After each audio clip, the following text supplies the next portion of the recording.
Hey everyone, welcome back to my channel. I'm Lexus and this is Nom Nom to Fitness. Today I'm going to be making the most delicious pot of kale ever. This is my mom's recipe, so I am going to link the recipe in the description box so you can go to her website and check it out. Now, some people like to use collard greens. I know in my family we use a lot of collard greens or a mixture of collard greens and kale greens, but this time I'm just doing all kale because I like it better.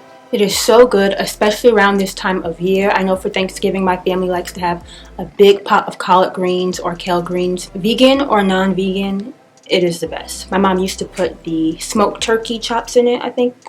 That's what most people use for collard greens, you know, the southern way. She found a way to do it without the meat. I've literally had people tell me that they had vegan collard greens before and it's good, but it's not as good as the regular ones. But when they tasted this recipe, their opinion changed. And you're gonna see why. It's so simple, so easy to make. So let's hop right into it. So the first thing I did was I filled a large pot halfway through with water. You don't want to fill it all the way to the top. Otherwise, when you put the kale in, it's just going to overflow. Then I added 2 sliced yellow onions, 2 tablespoons of sugar, 2 tablespoons of adobo seasoning. And I'm using this one that says Badia. This is the best one to use.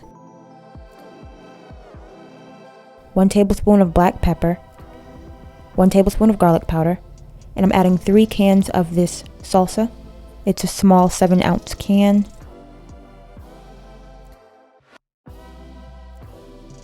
And I'm adding in some crushed red pepper flakes. It is optional, but if you do add it, just do it lightly because things will get really spicy really quickly. You just need a pinch. I added more than that because I like spice. Here I have my peppers. I love using all 3 colors. I'm going to use the entire yellow pepper, the entire green pepper, and only half of the red.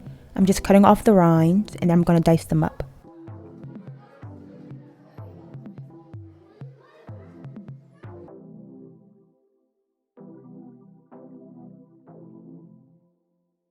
Add that to the pot.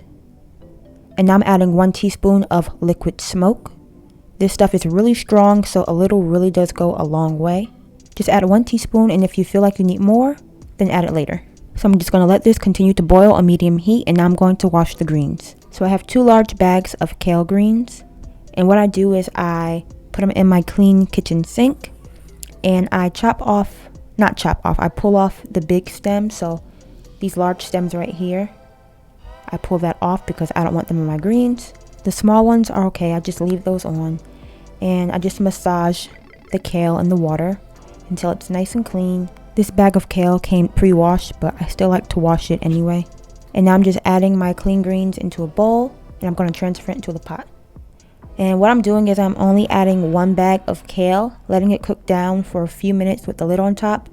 And then when there's more room in the pot, I add the other bag of kale.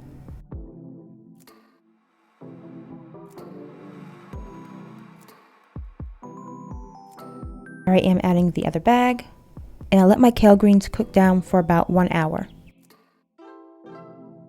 So when it's done, you want to taste the kale greens. Now is the time to add some sea salt and any more extra seasoning that you think it needs. You can add more of the adobo seasoning. I added more of that and I added my sea salt. But before you add the salt, make sure you add 1 teaspoon of veggie broth.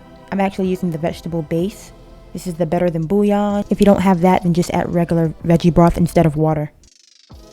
I'm telling you, this kitchen smells amazing. Give these kale greens a try. They are so smoky and delicious. I'm pretty sure you and your family will love them.